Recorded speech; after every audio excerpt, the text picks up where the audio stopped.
విడుముండోడు అని ఊరు వాడ అనుకున్న గాని మహారాజు నాకు నవాడు.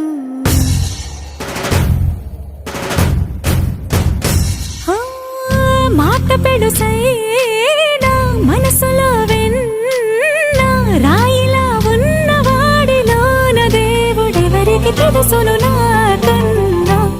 సూసేకి అగ్గిరవ్వ మాదిరే ఉంటాడే